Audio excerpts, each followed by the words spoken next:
Hello, আপনারা সবাই কেমন আছেন? আশা করি ভালো আছেন। সুন্দর একটি কথা আপনাদের সামনে উপস্থাপন করতে চাই। আশা করি ভালো লাগে।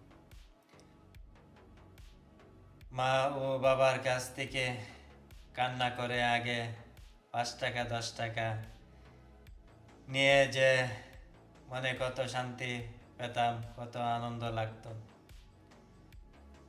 আর এখন 50,000 লক্ষ টাকা হাতে নিলেও সেই আনন্দ পাওয়া যায় না।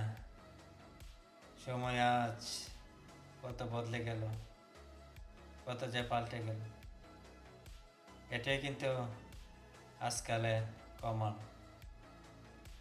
কথাগুলো ভালো লাগলে লাইক ও সাবস্ক্রাইব করে আমাদের উৎসাহ দেওয়ার জন্য পাশে থাকুন। ধন্যবাদ সবাইকে।